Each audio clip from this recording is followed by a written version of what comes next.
Teaching गुरु में आपका फिर से स्वागत है। एक नई जोश और नई ऊर्जा के साथ एक नए टॉपिक केवीएस पीआरटी पेडागोजी का एक नया टॉपिक मैं आपके सामने लेके आया हूँ। सिलेबस एंड करिकुलम, और ये जो कंटेंट हैं पूरे एकदम ऑथेंटिक हैं। और इस कंटेंट को मैंने इग्नू की बुक से हो गया, डीएलएड की बुक से हो गया, और जो भी एनसीईआरटी के ऑथेंटिक कंटेंट है मैंने वहाँ से ये सब चीज़ें कलेक्ट की हैं। और बिल्कुल भी यहीं से बिल्कुल आप पूरा जो सीबीएसई है पूरा एनसीईआरटी फॉलो करता है आपका। तो चलिए स्टार्ट करते हैं सिलेबस एंड करिकुलम, पाठ्यक्रम और पाठ्य चर्चा। पहला यहाँ डेफिनेशन दिया हुआ है। पाठ्यक्रम शब्द का लैटिन अर्थ रथों द्वारा इस्तेमाल किए जाने वाला रेस कोर्स है। यह लैटिन जो पाठ्यक्रम शब्द है ये लैटिन भाषा के क्यूरे क्यूरे शब्द द्वारा लिया गया है, जिसका हिंदी मतलब होता है रेस कोर्स। इसे एक विशिष्ट समय सीमा में कवर करने के लिए किसी शैक्षणिक संस्थान द्वारा किए जाने वाले किसी भी पथ या अध्ययन पाठ्यक्रम के रूप में परिभाषित किया गया है। पाठ्यक्रम का मतलब क्या होता है कि जैसे किसी एक विशेष एक समय सीमा होती है किसी चीज़ को कवर करने के लिए। मान लीजिए जैसे आपका केवीएस का सिलेबस हो गया, केवीएस पीआरटी का, तो ये सिलेबस है, आपका एग्ज़ाम का डेट आ गया है, उसके पहले ही आप सब इन सब चीज़ों को कवर करेंगे। तो यही है पाठ्यक्रम हमारा। हाँ, पाठ चर्चा देखते हैं। दूसरा डेफिनेशन है पाठ चर्चा का। शिक्षा शिक्षा में एक पाठ चर्चा को विस्तृत तौर पर शैक्षिक प्रक्रिया में होने वाले छात्र अनुभवों की समग्रता के रूप में परिभाषित किया जाता है। यह शब्द अक्सर विशेष रूप से निर्देश के नियोजित अनुक्रम या शिक्षक या विद्यालय के निर्देशात्मक लक्ष्यों के संदर्भ में छात्र के अनुभवों को देखने के लिए संदर्भित करता है। इसका मतलब है कि ये जो पाठ्यचर्चा है वो कोई स्कूल या कोई ये नहीं डिसाइड करता है। ये इसकी एक संस्था होती है या मतलब एक विद्यालय होता है जो इसको डिसाइड करता है पाठ्यचर्चा को। और ये थोड़ा-सा व्यापक, इसका विस्तृत व्यापक क्षेत्र है पाठ्यक्रम के वाला, क्योंकि पाठ्यक्रम में बस एक लिमिटेड चीज़ होती है और पाठ्यचर्चा में जो है उसमें ज़रूरी नहीं कि बस सिलेबस हो, उसमें विद्यालय के और सारी एक्टिविटीज़ भी पाठ्यचर्चा में आ जाती हैं। ठीक है। नेक्स्ट है पाठ्यक्रम। एक पाठ्यक्रम अध्ययन पाठ्यक्रम के कार्यक्रम या रूपरेखा को संदर्भित करती है।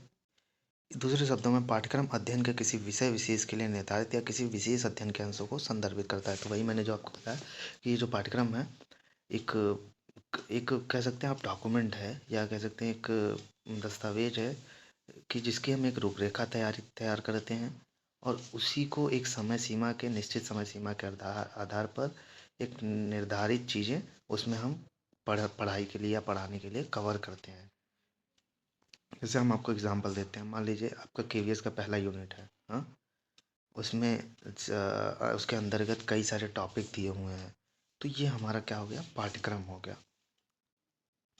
उदाहरण, यदि भौतिक भौतिक विज्ञान नामक अध्ययन के पाठ्यक्रम के लिए एक विषय है, तो भौतिकी के विषय में निर्धारित अध्ययन के अंशों को पाठ्यक्रम कहा जाता है। एग्जाम्पल देखिए, जैसे मान लीजिए आप भौतिक विज्ञान एक आपका सब्जेक्ट है, ठीक है, विषय है। उसके अंतर्गत जो भी चीज़ें टॉपिक दिए हुए हैं सिलेबस के अंतर्गत, वो भी हम वही हमारा एक पाठ्यक्रम का विषय है, विषय का एक पाठ्यक्रम है। एक परीक्षा समिति द्वारा एक पाठ्यक्रम निर्धारित किया जाता है। पाठ्यक्रम जो है एक परीक्षा समिति होती है, उसी के द्वारा निर्धारित किया जाता है, या शिक्षक या प्रशिक्षक द्वारा तैयार किया जाता है। ये टीचर हो गए या जो भी प्रोफेसर हो गए उनके द्वारा ये तैयार किया जाता है। हमारे पीआरटी में ये जो स्कूल है और इसके जो शिक्षक है उनके द्वारा ये तैयार किया जाता है, और उन्हीं को ये वो नियंत्रित करते हैं। और पाठ्यक्रम पाठ्यचर्चा का एक हिस्सा है। बिल्कुल, पाठ्यचर्चा बड़ी चीज़ है, व्यापक क्षेत्र है इसका। पाठ्यक्रम का लिमिटेड चीज़ें आती हैं। तो आइए डिफरेंस बिटवीन पाठ्यक्रम और पाठ्यचर्चा देखते हैं, दोनों में अंतर। पाठ्यक्रम में कम गतिविधियाँ होती हैं, जबकि इसमें पाठ्यचर्चा में कई सारी गतिविधियाँ होती हैं। वही बताया ना, इसमें बस सिलेबस से चीज़ें पढ़ाई जाती हैं, उसी के अंतर्गत जो है उसी में एक निश्चित समय सीमा के अंतर्गत पढ़ाई जाती हैं। वही सब गतिविधियाँ इन्वॉल्व होती हैं इसमें। पाठ्यचर्चा में सिलेबस के अलावा भी कई सारी एक्स्ट्रा करिकुलर एक्टिविटीज़ होती हैं। रजिस्टर को मेंटेन करना होता है, या जो भी सिलेबस के बाहर की चीज़ें हैं वो भी पाठ्यचर्चा में आ जाती हैं। पाठ्यक्रम वर्णनात्मक है, बिल्कुल एक डिस्क्रिप्टिव है ये। पाठ्यचर्चा निर्देशात्मक या विशिष्ट। पाठ्यचर्चा में गाइडेंस दिया जाता है। पाठ्यक्रम एक विषय के लिए है। पाठ्यक्रम किसी एक विषय का होता है भाई, सही है। मान लीजिए आपका हिंदी का हो गया तो हिंदी का एक सिलेबस हो गया, इंग्लिश का हो गया इंग्लिश का एक सिलेबस हो गया, पेडागोजी का एक सिलेबस हो गया। पाठ्यचर्चा एक कोर्स के लिए है। पाठ्यक्रम पाठ्यचर्चा का एक हिस्सा है, बिल्कुल पाठ्यचर्चा का एक हिस्सा ही है पाठ्यक्रम। नेक्स्ट टॉपिक है पाठ्यक्रम के प्रकार। पहला है विषय आधारित पाठ्यक्रम, जिसे गणित या इतिहास जैसे विभिन्न विषयों में विभाजित किया जाता है। ये विषय आधारित पाठ्यक्रम में सीधी बहुत आसान है ये तो। दूसरा है शिक्षार्थी आधारित पाठ्यक्रम, मुख्य रूप से व्यक्तिगत छात्रों के सीखने पर केंद्रित है। इसमें चाइल्ड सेंटर एजुकेशन दिया जाता है। यह डिजाइन व्यक्तिगत विकास पर बल देता है, व्यक्तिगत मतलब पर्सनल डेवलपमेंट के ऊपर ये बल देता है। यह दृष्टिकोण शिक्षार्थियों की आवश्यकताओं और रुचियों के आधार पर पाठ्यक्रम को व्यवस्थित करता है कि बच्चे किस चीज़ में रुचि लेंगे या उनको क्या क्या इस टॉपिक के अंदर डाला जाए कि वो उनका इंटरेस्ट बढ़े पढ़ने के लिए। तो ये सब चीज़ें इसमें आती हैं। तीसरा है गतिविधि अनुभव आधारित पाठ्यक्रम। जब पाठ्यक्रम सामग्री को गतिविधि या व्यवहारिक परियोजना के रूप में पढ़ाया जाता है तो पाठ्यक्रम को गतिविधि आधारित, जैसे मान लीजिए बायो हो गया, बायो का सब्जेक्ट हो गया, उसमें आपको प्रैक्टिकल कराया जाता है ना, तो वही है, एक्टिविटीज़ कराई जाती हैं बहुत सारी। तो ये है गतिविधि। फिजिक्स का सब्जेक्ट हो गया। अधिक स्पष्ट लिखित पाठ्यक्रम, यह एक व्यवहारिक योजना है क्योंकि यह विशेषज्ञों द्वारा सुझाए गए आदर्शों और शिक्षकों और विद्यार्थियों और अभिभावकों द्वारा सुझाए गए वास्तविक स्थितियों के बीच एक समझौते का परिणाम है। बिल्कुल, ये बहुत स्पष्ट रहता है कि क्या पढ़ना है आपको, किस मतलब इस यूनिट में क्या पढ़ना है, इस पार्ट में क्या पढ़ना है। ये बहुत स्पष्ट तरीके से एक योजनाबद्ध तरीके से हमारे सामने लाया जाता है इसको। और ये जो पाठ्यक्रम है हमारा, ये विशेषज्ञ होते हैं उस सब विषय के। मान लीजिए जैसे आपको एग्जांपल देते हैं, सचिन सर पेडागोजी के विशेषज्ञ हैं, हिमांशी मैम पेडागोजी के विशेषज्ञ हैं, तो उनके द्वारा ये सब चीज़ें सुझाई जाती हैं उनके साथ, उनके द्वारा। ये अधिक स्पष्ट और लिखित पाठ्यक्रम। नेक्स्ट है छिपा हुआ अंतर्निहित रूपांतरित या मौन या अदृश्य पाठ्यक्रम। छिपा हुआ पाठ्यक्रम वे सभी वस्तुएं हैं जो हम स्कूलों में पढ़ाते हैं, जो पाठ्यक्रम के दस्तावेजों में नहीं लिखी जाती है। बिल्कुल, जो सिलेबस में नहीं होता है और उनसे रिलेटेड, जैसे मान लीजिए मैं आपको पेडागोजी पढ़ा रहा, बीच बीच में मान लीजिए मैंने इन्वायरमेंट का कुछ टॉपिक आपसे पूछ लिया कि ये बताओ कि वाष्पीकरण क्या है, हम्म, या तो ग्लोबल वार्मिंग क्या है, तो ये छिपा हुआ या अंतर्निहित रूपांतरित मौन या अदृश्य पाठ्यक्रम है।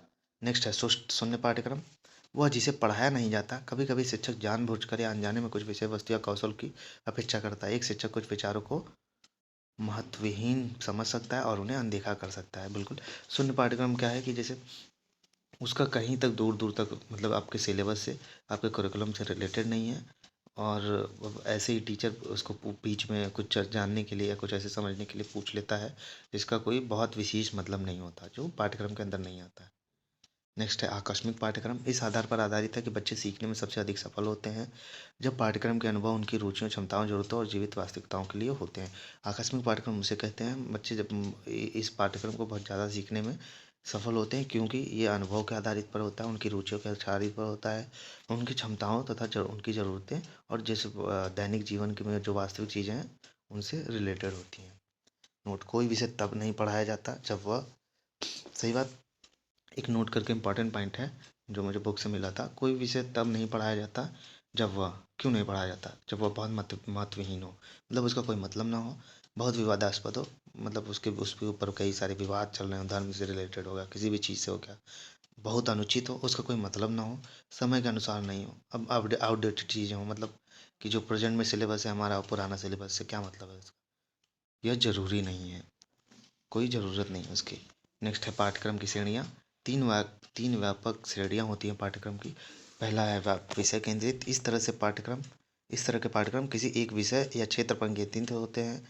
इस प्रकार की शिक्षा अभ्यर्थी की तुलना में विषय पर अधिक बल देती है। ये सब्जेक्ट से रिलेटेड होती है, जिसमें बच्चा आधारित नहीं होता, मतलब बच्चों पर केंद्रित नहीं होता, चाइल्ड सेंटर ना होके एक सब्जेक्ट से रिलेटेड सेंटर्ड होता है, एक विषय से रिलेटेड। नेक्स्ट है शिक्षार्थी केंद्रित, पाठ्यक्रम छात्रों की जरूरतें, रुचियों, एकदम सीधा सा मतलब है इसका, यही समझिए। शिक्षार्थी केंद्रित का मतलब यह है कि जो भी पाठ्यक्रम है उनकी रुचियों, उनकी क्षमताओं, उनकी कैपेबिलिटीज़ के अनुसार है, ठीक है। नेक्स्ट है समस्या केंद्रित, कक्षा में समस्या केंद्रित शिक्षा छात्रों को समस्या का विश्लेषण करना और समाधान करना सिखाती है। इस मॉडल के उपयोग से छात्र ऐसे कौशल विकसित करते हैं जो वास्तविक संसार पर लागू होते हैं। बिल्कुल भाई, इसमें क्या होता है कि हम प्रॉब्लम देते हैं, ठीक है, प्रॉब्लमेटिक चीज़ देते हैं, उसका बच्चों को समस्या खोजने के लिए दे देते हैं कि आप इसका समाधान खोजिए कि इस समस्या का समाधान क्या होगा। तो ये इस पर बल देती है, खोज पे, ठीक है, समस्या समाधान पर बल देती है। इस मॉडल के उपयोग से छात्र ऐसे कौशल विकसित करते हैं जो वास्तविक संसार पर लागू होते हैं। बिल्कुल, ऐसे ऐसे स्किल्स बच्चे सीखते हैं जो हमारे दैनिक जीवन से चीज़ें या सोसाइटी में या देश में लागू होते हैं। नेक्स्ट है विषय केंद्रित दृष्टिकोण की विशेषताएं। यह उपयोग करने के रूप में सुविधाजनक है, बहुत ईजी होता है, शिक्षकों को यह आसान लगता है, जैसा कि वे प्रतिदिन अध्याय पर अध्याय और विषय पर विषय पढ़ाते हुए संतुष्टि की भावना महसूस करते हैं। उन्होंने पाठ्यक्रम को पूरा करते हुए ये इसका पहला विशेषता यही है कि जैसे कि वो टॉपिक वाइज टॉपिक दिया हुआ है, सिलेबस दिया हुआ है और यूनिट वाइज वो पढ़ाते जा रहे हैं, उनको बहुत आसान लगता है। इस दृष्टिकोण में पाठ्यपुस्तकों, कार्यपुस्तकों, शिक्षक पुस्तिकाओं और पाठ्यक्रम संकुलों की योजना बनाना, व्यवस्थित करना आसान है, क्योंकि इन्हें शिक्षा के विभिन्न स्तरों पर विषय श्रेणियों में व्यवस्थित करने के लिए आसानी से तैयार किया जा सकता है, तो ये भी आसान है। नेक्स्ट है शिक्षार्थी केंद्रित शिक्षा। शिक्षण अधिगम की पूरी प्रक्रिया का केंद्र बिंदु शिक्षक नहीं बल्कि बच्चा होता है। बिल्कुल, चाइल्ड सेंटर होना चाहिए। बच्चा कक्षा की प्रक्रिया में सक्रिय रूप से भागीदार होता है। बिल्कुल, बच्चा जो भी है, अगर उसकी रुचियों के अनुसार, उसकी क्षमता के अनुसार और कोई कहानी कथन के द्वारा कोई चीज़ें होंगी तो उसमें वो बच्चा सक्रिय रूप से भागीदार करेगा, एक्टिव पार्टिसिपेंट रहेगा। इसमें लोकतांत्रिक वातावरण होता है। बिल्कुल, एकदम मतलब खुला होता है कि बच्चा कुछ भी पूछ सके, अपनी चीज़ें पूछ सके, कोई किसी तरह का दबाव नहीं होता, ताकि बच्चों को दूसरों के साथ अंतःक्रिया के अधिकतर अवसर मिले। बिल्कुल, शिक्षण अधिगम की योजना को दर्शाती है और शिक्षक और बच्चों द्वारा संयुक्त रूप से इसकी जांच की जाती है। पाठ्यक्रम और निर्देशात्मक सामग्री बच्चे के सर्वांगीण विकास को बढ़ावा देने के लिए साधन के रूप में कार्य करती हैं और अपने आप में समाप्त नहीं होती हैं। ये सब लाइन बहुत ज़्यादा इंपॉर्टेंट नहीं है, बस इसको देख लीजिए आप लोग। शिक्षण अधिगम का लक्ष्य न केवल बच्चों को ज्ञान प्राप्त करने में मदद करता है, बल्कि व्यक्तित्व के सर्वांगीण विकास को बढ़ावा देना था। इसका भी वही मतलब है कि जो भी चीज़ें हैं वो बच्चे के एकदम समग्र रूप से विकास करने के लिए बढ़ावा दें। शिक्षकों द्वारा नियोजित और बच्चों द्वारा की जाने वाली गतिविधियाँ केवल पाठ्यपुस्तक के बजाय बच्चे के लिए अधिगम का माध्यम बन जाती हैं। बिल्कुल है, जो गतिविधियाँ बच्चे करते हैं या खुद से करके कोई सीखते हैं कोई चीज़, वो पाठ्य पुस्तक में लिखी रहती चीज़ें वो बच्चों को सीखने का माध्यम बन जाती हैं। शिक्षक एक ही समय में सभी बच्चों की आवश्यकताओं को पूरा करने के लिए भिन्न प्रकार के शिक्षण अधिगम रणनीतियों को अपनाता है। सही है कि बच्चे की जो ज़रूरतें हैं या बच्चे को कैसे समझ में आएगा चीज़ें, तो भिन्न भिन्न प्रकार के उसका शिक्षण अधिगम की रणनीतियों को अपनाता है कि इसको ऐसे पढ़ाएं, इसको पिक्चर इसमें दिखाएं, इसमें बच्चों को डायग्राम की ज़रूरत पड़ेगी तो इसमें कोई ऑब्जेक्ट की या उनकी दैनिक जीवन से रिलेटेड चीज़ें हैं तो उसको दिखा के उसकी रणनीतियाँ बनाता है। नेक्स्ट है पाठ्यक्रम गतिविधियाँ तथा उनका उपयोग। शिक्षण को रोचक, समझने में आसान और प्रभावी बनाने के लिए शिक्षण में पाठ्यक्रम गतिविधियों का उपयोग किया जाता है। बिल्कुल भाई, जो भी चैप्टर है हमारा, जो भी यूनिट है, उसको इंटरेस्टिंग बनाने के लिए बच्चों को विभिन्न प्रकार की गतिविधियाँ शामिल करनी चाहिए, जैसे टीएलएम हो गया। ये लक्ष्यों, उद्देश्यों और अधिगम अनुभवों, अनुदेशात्मक संसाधनों और आकलन को रेखांकित करता है। बिल्कुल, इसका एक लक्ष्य होता है, किसी भी पाठ्यक्रम का एक लक्ष्य होता है कि इस यूनिट से हमको बच्चों को ये सिखाना है। ठीक है, जैसे मान लीजिए ग्लोबल वार्मिंग है तो उसमें हम बच्चों का एक लक्ष्य होता है, एक उद्देश्य होता है कि हम बच्चों को ये सिखाएंगे कि ग्लोबल वार्मिंग से होने के लिए क्यों इसको कम करना चाहिए, क्या इसके हानि है, क्या इसके लाभ है, क्या करना है, कैसे करना है, कब करना है और कैसे हासिल किया है, यह जानने के लिए एक मूल रूपरेखा का रेखांकन का। बिल्कुल, कि जैसे कोई भी यूनिट हो गया, कि जैसे मान लीजिए आपका सिलेबस आ गया, ठीक है, केवीएस पीआरटी का, जैसी वैकेंसी आई आपने समझ लिया कि हाँ मुझे कोचिंग लेनी है, सारे सिलेबस को कंप्लीट करना है, उसके बाद प्रैक्टिस सेट करना है, फिर मैं एग्ज़ाम के लिए तैयार हो जाऊँगा। तो यही चीज़ है। नेक्स्ट है पाठ्यक्रम के मनोवैज्ञानिक आधार। शिक्षा बच्चों के लिए है, शैक्षिक प्रक्रिया में बच्चा केंद्र होता है, वही लाइन है। शिक्षा के माध्यम से शिक्षार्थियों के व्यवहार में वांछनीय परिवर्तन लाने के प्रयास किया जाए तो बिल्कुल भाई, शिक्षा के माध्यम से ही बच्चे में परिवर्तन ला सकते हैं आप। व्यवहार के विज्ञान के रूप में मनोविज्ञान शिक्षा प्रदान करने की प्रक्रिया से जुड़ा हुआ है। बिल्कुल, पाठ्यक्रम सकारात्मक रूप से बच्चे की आवश्यकताओं और आवश्यकताओं के साथ सहसंबंध होती हैं। सही बात है, आवश्यकताओं और अनावश्यकताओं के साथ संबंध होती है कि कुछ चीज़ें ज़रूरत है उनकी, जो भी चीज़ें नहीं ज़रूरत है या उनके जो भी चीज़ें उनके समझने के लिए हमको मतलब जो भी अनावश्यक चीज़ें हैं, अनावश्यक इन द सेंस, इसमें यहाँ एक अनावश्यक कहने का मतलब ये है कि जैसे जो चीज़ें वो उनको दिखा के हम सिखा सकें, उनके सीखने के लिए जो मदद हो, जो मदद कर सके उनके सीखने के लिए, या उन विषयों और शिक्षण गतिविधियों के चयन में मदद करता है जिन्हें पाठ्यक्रम में शामिल करना चाहिए। बिल्कुल, यह पाठ्यचर्चा विकास के लिए आवश्यक आधार प्रदान करता है। बिल्कुल, ताकि किसी दिए गए ग्रेड में छात्रों की आवश्यकताओं के अनुसार इसे अनुकूलित किया जा सके। पाठ्यक्रम का डिजाइन और निर्माण व्यक्तिगत भिन्नताओं के मनोविज्ञान से प्रभावित होता है। व्यक्तिगत विभिन्नताओं, आवश्यकताओं और रुचियों को समायोजित करने के लिए पाठ्यचर्चा पर्याप्त रूप से लचीली और विविध होनी चाहिए। पाठ्यचर्चा भाई बिल्कुल लचीली होनी चाहिए, फ्लेक्सिबल होनी चाहिए कि क्योंकि हर बच्चा एक दूसरे से अलग होता है, कोई जल्दी सीख लेता है, कोई बाद में सीखता है, कोई धीरे धीरे सीखता है, तो उनके अकॉर्डिंग होना चाहिए। नोट, पाठ्यक्रम का सामाजिक आधार, समाज स्कूली पाठ्यक्रम को प्रभावित करता है बिल्कुल। पाठ्यक्रम का दार्शनिक आधार, पाठ्यक्रम समाज की जरूरतों के साथ सकारात्मक सहसंबंध है, दर्शन साथ और शिक्षा उस लक्ष्य को पाने का साधन। तो अब चलिए नेक्स्ट टॉपिक पर चलते हैं जिसका नाम है क्यूरिकुलम। पाठ्यचर्चा, पाठ्यचर्चा को सीखने की योजना कहा जा सकता है जिसमें हमारे समाज में शिक्षा के उद्देश्य के बारे में मान्यताएं शामिल है। इन इसकी एक संरचना निश्चित भी होती है जिसके माध्यम से योजनाकारों की दृष्टि को शिक्षार्थियों के लिए सीखने के अनुभवों को परिवर्तन किया जा सकता है। पाठ्यचर्चा किंडरगार्टन से लेकर उच्च स्तर तक शिक्षा प्रणाली का एक महत्वपूर्ण घटक है। यह संपूर्ण शैक्षिक प्रक्रिया का मूल है और पाठ्यक्रम के बिना शिक्षा के हितधारक किसी भी शैक्षिक लक्ष्य को प्राप्त नहीं कर सकते हैं। पाठ्यचर्चा लैटिन शब्द क्यूरे से लिया गया है। यह वह मार्ग है जिसके माध्यम से शिक्षार्थी को शैक्षिक प्रणाली द्वारा निर्धारित लक्ष्य को प्राप्त करने के लिए आगे बढ़ना होता है। तो सही बात है कि जो क्यूरे शब्द से बना है, देखो मैंने बताया ना आपको, लैटिन शब्द क्यूरे से बना है।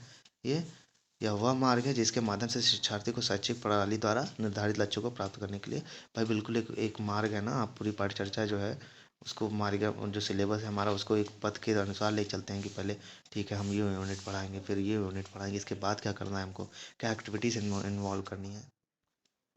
नेक्स्ट है पाठ्यचर्चा की रूपरेखा। पाठ्यचर्चा के मानकों को निर्धारित करने वाला दस्तावेज पाठ्यचर्चा की रूपरेखा है। बिल्कुल पाठ्यचर्चा को जैसे दस्तावेज सिलेबस हो गया हमारा, वो निर्धारित करता है, तो ये एक डॉक्यूमेंट होता है। पाठ्यचर्चा की रूपरेखा विद्यालयों को अपने स्वयं के पाठ्यक्रम की योजना बनाने और विकसित करने में मदद करने के लिए एक सहायक संरचना है। पाठ्यचर्चा की रूपरेखा विद्यालयों को अपने स्वयं की पाठ्यक्रम, बिल्कुल जो पाठ्यचर्चा है कि हमको पाठ्यचर्चा में क्या शामिल करना चाहिए, ठीक है, उसको प्लानिंग करने के लिए और बच्चों के विकास के मदद, जो ऐसी पाठ्यचर्चा शामिल हो चाहिए, ऐसे सिलेबस होने चाहिए उनके विकास में सहायक हो या मदद करे।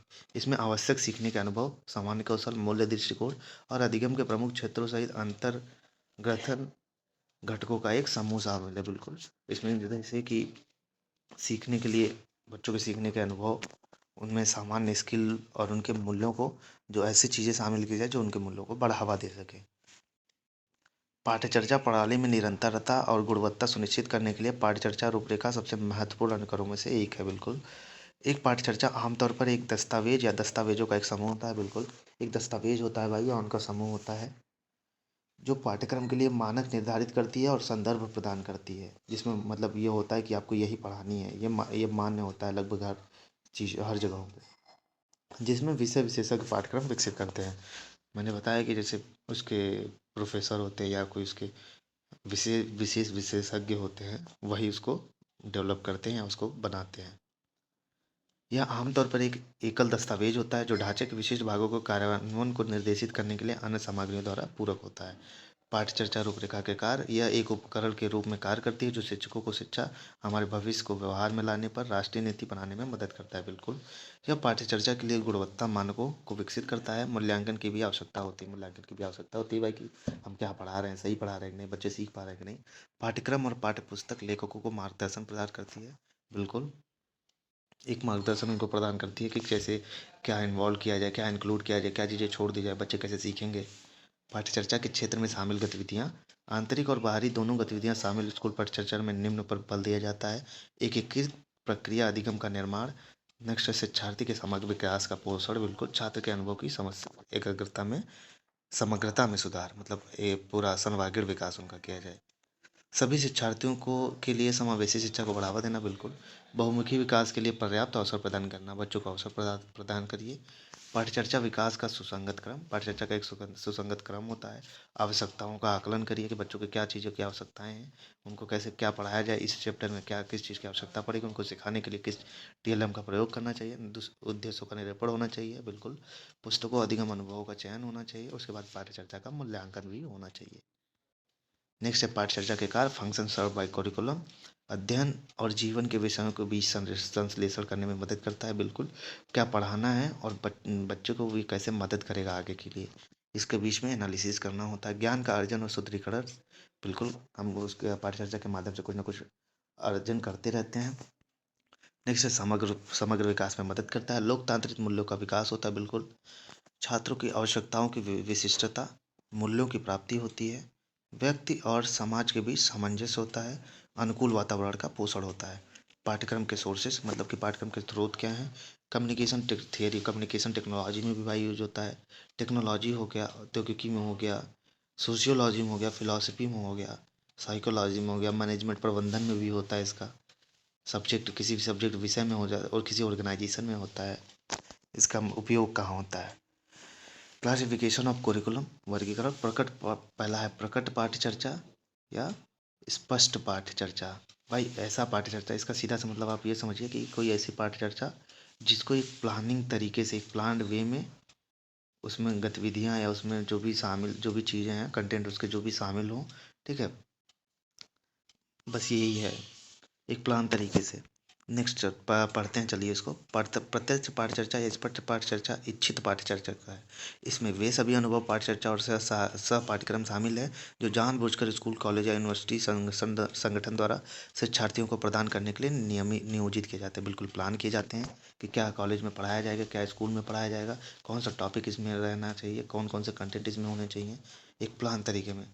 इसमें ज्ञान, कौशल, दृष्टिकोण और मूल्य शामिल है जो शिक्षार्थियों को प्रत्यक्ष रूप से प्रदान किया जाता है। बिल्कुल जैसे आपका केवीएस का सिलेबस होगा, प्रत्यक्ष रूप से आपको एक प्लान वे में दिया गया है। प्रत्यक्ष पाठचर्चा को शिक्षण प्रणाली के लक्ष्यों और उद्देश्यों को ध्यान में रखते हुए डिजाइन किया गया है। बिल्कुल। दूसरा है छिपा हुआ या निहित पाठचर्चा। छिपा हुआ पाठ्यक्रम अनपेक्षित या अनजान पाठ्यक्रम है। स्कूल, कॉलेज या यूनिवर्सिटी संगठन संचित रूप से ऐसे पाठ्यक्रम की योजना और डिजाइन नहीं करते हैं। बिल्कुल उसको स्कूल या कोई भी विशेषज्ञ उसको डिजाइन करता है। इसको ऐसा कुछ नहीं है कि जो भी सिलेबस को छोड़ के जो भी बाहरी चीज़ें हैं वो इस सब में शामिल होती हैं, लेकिन संगठन द्वारा विभिन्न माध्यमों से शिक्षार्थी को पाठ्यचर्चा एक इनपुट निहित रूप से प्रदान किया जाता है। छात्र कक्षा और विद्यालय को सामाजिक वातावरण से बहुत कुछ सीखते हैं। एक शिक्षक अपने छात्रों के साथ बातचीत के दौरान निर्देशात्मक इनपुट प्रदान करता है जो उसके द्वारा पहले नियोजित और डिजाइन नहीं किया जा सकता। मतलब कोई एक प्लान नहीं होता कि इसमें ये पढ़ना है, ये पढ़ना है। जैसे हो गया बातचीत करने के दौरान सीख लिया उसने, किसी कोई चीज़ डिस्कस करके सीख लिया। विभिन्न और मौखिक व्यवहारों जैसे इशारों और मुद्राओं, आंख से संपर्क, सिर हिलाकर छात्र के व्यवहार की प्रशंसा के माध्यम से शिक्षक बहुत कुछ बताता है। नेक्स्ट हो गया अप्रोचेस टू कोरिकुलम, पाठ्यचर्चा के दृष्टिकोण। पहला है व्यावहारिक तर्क संगत दृष्टिकोण।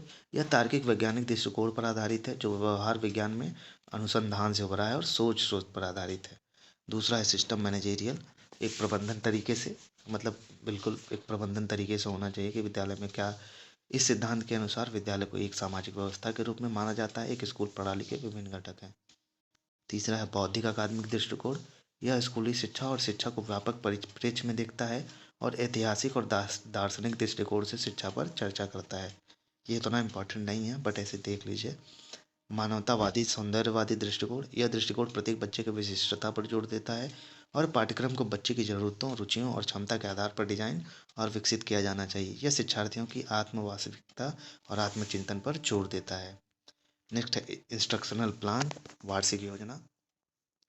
वार्षिक योजना क्या होती है चलिए देखते हैं। में हम पाठ्यचर्चा और सह पाठ्यक्रम गतिविधियों की एक सूची तैयार करते हैं जिन्हें एक विशेष शैक्षणिक वर्ष में किया जाना है।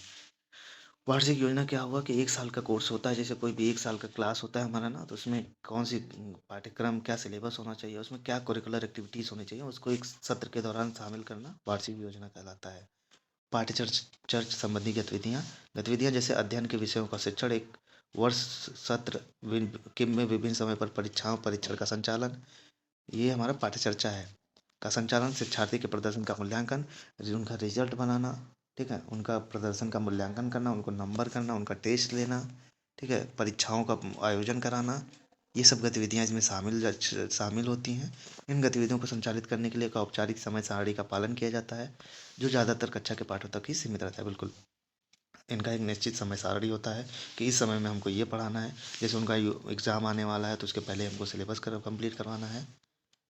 दूसरा है एक्स्ट्रा करिकुलर एक्टिविटीज, सह पाठ्य चर्चा संबंधी गतिविधि। भाई सिलेबस को छोड़ के जो भी गतिविधियाँ होती हैं स्कूल विद्यालय में, खेल हो गया, संगीत हो गया, नृत्य हो गया, नाटक हो गया, गायन हो गया, बागवानी हो गई, वाद विवाद हो गया, ब्राह्मण प्रदर्शनी हो गई आदि जैसी गतिविधियाँ छात्रों के लिए अनिवार्य नहीं है, लेकिन छात्र अपनी क्षमता और रुचि और पसंद के अनुसार ऐसी विभिन्न गतिविधियों में भाग लेते हैं। मतलब ये अनिवार्य नहीं होता है, अपने इंटरेस्ट के अनुसार। हमको सिंगिंग आती है तो हम सिंगिंग में पार्ट करेंगे, हमको नाटक आता है तो नाटक में, खेल कूद हम में अच्छे हैं तो हम खेल कूद में भाग लेंगे। कक्षा के बाहर आयोजित की जाती हैं, बिल्कुल कक्षा के बाहर आयोजित की जाती हैं, तथा कठोर समय सारणी का पालन नहीं करती हैं, इसमें कोई समय सारणी का पालन नहीं करना पड़ता। नेक्स्ट है पाठ यूनिट प्लान, पाठ योजना, इकाई योजना। विषय की एक इकाई आपस में जुड़ी हुई दक्षताओं, अवधारणाओं, सामग्री का एक हिस्सा होती है जिसका कुछ सामान्य आधार या विशेषताएं होती है, जैसे एक पाठ का हो गया। हाँ, जैसे मान लीजिए आप teaching and understanding the learners, एक एक टॉपिक, ये हमारा पार्ट हो गया, उसके अंडर दी गई हैं सिलेबस एंड करिकुलम और ये सब की role of teachers, role of learner, ये इकाई हो गया हमारा। ठीक है, इकाई योजना की आवश्यकता एवं महत्व।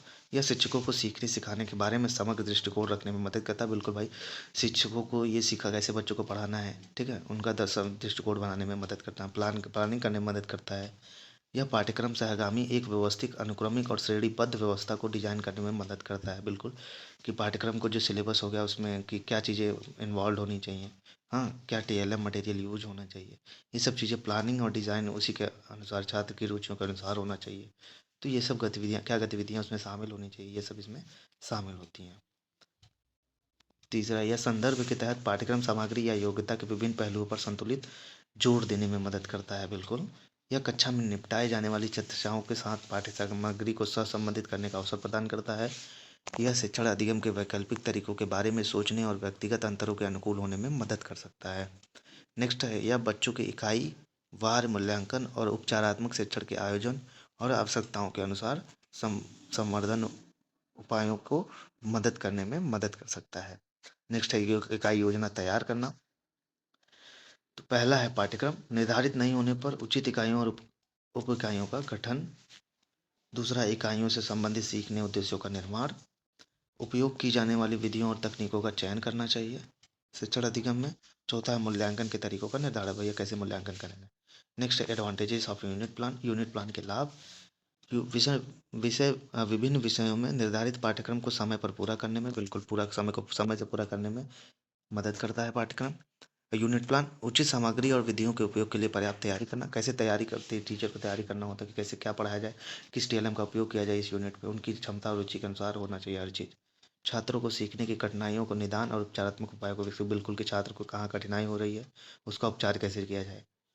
अगली इकाई में जाने से पहले छात्रों द्वारा इकाई में निपुणता हासिल करने, बिल्कुल नेक्स्ट यूनिट में जैसे दूसरा चैप्टर पढ़ाने से पहले कि उसके पहले वाला जो चैप्टर पढ़ाया गया उसमें बच्चा निपुण है या नहीं, उसको अच्छे से समझा है या नहीं। छात्र और शिक्षकों का उन शिक्षण सीखने की गतिविधियों के बारे में जागरूक करना जो इन्हें करनी है, बिल्कुल उनको पता होना चाहिए कि कौन सी गतिविधियाँ करनी है हमको, क्या टीचर इसमें करवाएगा, एक प्रॉपर प्लान तरीके से। नेक्स्ट है वही पाठ योजना का अर्थ, सुसंगत तरीके से पाठ को आगे ले जाने के लिए शिक्षक द्वारा तैयार की गई पाठ की रूपरेखा है। यह योजना एक उद्देश्य, अर्थात पूरे पाठ के लिए उद्देश्य का एक विवरण बनाना, कि पूरे पाठ के लिए एक उद्देश्य होता है। लेसन प्लान पाठ के शिक्षण अधिगम को अधिक प्रभावित बनाने के लिए उपयोग की जाने वाली विधियों और तकनीकों को अभिव्यक्त और आवश्यक सहायक सामग्री को आमतौर पर पाठ योजना कहा जाता है। बिल्कुल भाई, पाठ योजना को पाठ कैसे समझाया जाए, ठीक है, कि कौन सी शिक्षण विधि अब अच्छी रहेगी, उसमें क्या टेक्निक्स यूज किए जाएँ, कौन सी विधि यूज की जाए और उसमें क्या टीएलएम यूज किया जाए। पाठ्य योजना शिक्षक को कैसे मदद कर सकती है, यह शिक्षण को व्यवस्थित और सुव्यवस्थित बनाता है। बिल्कुल कि क्या चीज़ें होनी चाहिए, अननेसेसरी चीज़ों नहीं इन्वॉल्व होनी चाहिए, एक क्रम होना चाहिए, इसके बाद बच्चे ये पढ़ेंगे। यह शिक्षकों को पाठ पढ़ाने के लिए पर्याप्त सामग्री और उचित क्रम की पहचान करने में मदद करता है। यह शिक्षकों को पाठ पढ़ाने के लिए वही बात हुई जो ऊपर बताया गया। यह शिक्षकों, ये सब पढ़ लीजिएगा आप, बहुत अच्छे, बहुत कठिन नहीं है, बहुत आसान है ये। यह शिक्षकों को बच्चों को सीखने की कठिनाइयों का पूर्वाभास करने और उनसे निपटने में मदद करना चाहिए, मदद करता है। यह शिक्षकों को उपलब्ध समय का सही उपयोग करने में सक्षम बनाता है, जो भी समय है उसका कैसे उपयोग हो। यह बच्चों की सीखने की ज़रूरतों और क्षमताओं के बारे में अंतर्दृष्टि विकसित करने में मदद करता है। बिल्कुल, यह शिक्षकों को तत्काल सुधारात्मक उपाय करने की आदत विकसित करने में मदद करता है। यह शिक्षण के दौरान शिक्षकों को आत्मविश्वास देता है। बिल्कुल। Next, steps of lesson planning, पाठ योजना के चरण होते हैं कुछ, देखिए पहले उद्देश्य होना चाहिए भाई, यह सामान्य और विशेष दोनों होने चाहिए उद्देश्य। दूसरा है सामग्री, रोचक तथा विद्यार्थियों के पूर्व ज्ञान से संबंधित होना, ऐसी टीएलएम सामग्री यूज करें कि जो रोचक हो और बच्चों के पूर्व ज्ञान से या दैनिक जीवन से जुड़ा हो। नेक्स्ट है विधियाँ, चुनी गई विधि पढ़ाए जाने वाले विषय के लिए उपयुक्त होनी चाहिए, जो भी विधि पढ़ा रहे हैं भैया, जो भी मेथड आप यूज कर रहे हैं, जो भी यूनिट है उसके अकॉर्डिंग होना चाहिए। नेक्स्ट है मूल्यांकन। शिक्षक को पाठ का मूल्यांकन करना चाहिए ताकि यह पता चल सके कि उसके अपने पाठ के उद्देश्य को किस हद तक प्राप्त किया। बिल्कुल उनका मूल्यांकन करना चाहिए कि क्या बच्चे ये सीख रहे हैं कि नहीं, मैंने जो पढ़ाया वो कहाँ तक सही है कि नहीं सही है। नेक्स्ट है पाठ्य योजना की विशेषताएं।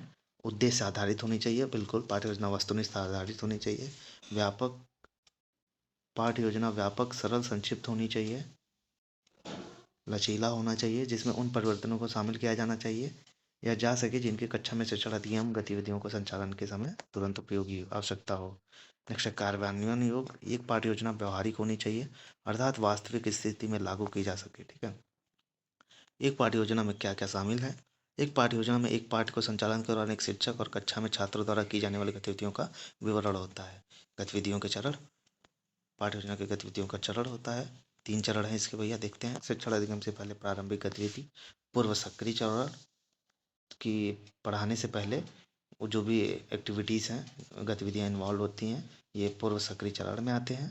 शिक्षण अधिगम के दौरान की गई गतिविधियाँ, ये संवादात्मक चरण है दूसरा, मतलब पढ़ाने के समय क्या जो भी एक्टिविटीज़ की गई या जो भी TLM शिक्षण सहायक सामग्री यूज की गई, ये संवादात्मक चरण में आता है। तीसरा है पश्च सक्रिय चरण, शिक्षण अधिगम के बाद भी की जाने वाली जैसे मूल्यांकन करना, ये सब शिक्षण अधिगम के बाद की जाती हैं। पाठ योजना के तरीके, मेथड ऑफ लेसन प्लान। एक पाठ की योजना को विभिन्न तरीके से बनाई जा सकती है। सबसे अधिक इस्तेमाल की जाने वाली हर्बर्टियन विधि है, मतलब एक पाठ योजना को कैसे तैयार किया जाए, सबसे उपयुक्त विधि एक हर्बर्टियन विधि है। इसको देखते हैं। इनके अनुसार कुछ चरण हैं कि पहले परिचय होना चाहिए पाठ्यक्रम का, पाठ योजना का, फिर उसके बाद प्रस्तुति होनी चाहिए, फिर उसका तुलना किया जाना चाहिए, फिर सामान्यीकरण किया जाना चाहिए, फिर उसका अनुप्रयोग होना चाहिए। दूसरा है ग्लोबेरियन अप्रोच। इनका भी था, एक पहले क्वेश्चनिंग होना चाहिए, मतलब क्वेश्चन पूछना चाहिए कि क्या ये नहीं होगा तो क्या होगा। दूसरा उसका डिस्कशन उसके बारे में होना चाहिए। उसके बाद इन्वेस्टिगेशन होना चाहिए, एक्सप्रेशन और बच्चों की एक्टिविटी, क्या गतिविधियाँ इसमें शामिल है, बच्चे कैसे सीखेंगे। नेक्स्ट हमारा लास्ट टॉपिक है ब्लूम्स टैक्सोनॉमी। लर्निंग की थियरी दी है इन्होंने। बेंजामिन ब्लूम यह अमेरिका के निवासी थे। इन्होंने शैक्षिक उद्देश्यों लर्निंग ऑब्जेक्टिव्स का वर्गीकरण किया है। ठीक है, तो इन्होंने 3 जो पक्ष दिए हैं, सीखने के 3 पक्ष हैं। पहला है ज्ञानात्मक पक्ष, दूसरा भावनात्मक पक्ष, तीसरा है क्रियात्मक पक्ष। तो चलिए पहला पक्ष देखते हैं, ज्ञानात्मक पक्ष। इसका वर्गीकरण ब्लूम ने 1956 में किया था, जो कि मेंटल एबिलिटी से संबंधित होता है, जो कि मानसिक क्षमता से संबंधित होता है। इसके उद्देश्य को सरल से कठिन और शिक्षण अधिगम को निम्न स्तर से ऊंचे तक ले जाने में 6 दृष्टिकोण, मतलब जो भी उद्देश्य है हमारा शिक्षण का, शिक्षण अधिगम का, उसको सरल से कठिन की ओर और उसको निम्न स्तर से ऊंचे स्तर तक ले जाने के लिए इसमें 6 भागों में इन्होंने बांटा था इसको। तो पहला देखते हैं क्या है। जैसे ज्ञान हो गया, समझ हो गया, बूझ हो गया, समझ बूझ हो गया, तीसरा अनुप्रयोग हो गया, फिर विश्लेषण, फिर संश्लेषण, फिर मूल्यांकन। तो दूसरा है भावनात्मक पक्ष। इसमें वे तरीके शामिल होते हैं जिनमें हम भावनात्मक रूप से सामना करते हैं, जिनका हम भावनात्मक रूप, जैसे तारीफ हो गया, किसी की प्रेरणा हो गया, उत्साह हो गया, मतलब जो दिल से जुड़ा होता है। ठीक है, जो हमारे हमको अफेक्ट करे। तीसरा है क्रियात्मक पक्ष। इसमें शारीरिक हलचल, मोटर स्किल से क्षेत्र हैं आदि वे शामिल होते हैं। जैसे हम अपने हाथ से या अपने शरीर का मूवमेंट करते हैं, मोटर स्किल का उपयोग करते हैं किसी काम को, किसी चीज़ को उठाने में, तो ये क्रियात्मक पक्ष होता है। तो धन्यवाद। इसी के साथ हमारा एक बड़ा सा यूनिट ख़त्म होता है। और मैं आपको ज़रूर ये कहना चाहूँगा कि ये वीडियो पसंद आए तो लाइक, कमेंट, सब्सक्राइब ज़रूर करिएगा और अपना फीडबैक ज़रूर कमेंट में दीजिएगा कि ठीक है, हमें नेक्स्ट टॉपिक पे लाना चाहिए या नहीं लाना चाहिए। तो ये एक समझ लीजिए एक तरीके से रिवीजन है। मैंने ऑलरेडी घटना चक्र की और मध्यन मंत्र की बुक कंप्लीट करवा दी है। इस वीडियो में एक प्लेलिस्ट है, उसमें जाके आप लोग इस वीडियो को देख सकते हैं। तो धन्यवाद। फिर मिलेंगे एक नई जोश और नई ऊर्जा के साथ, एक नए टॉपिक के साथ। धन्यवाद।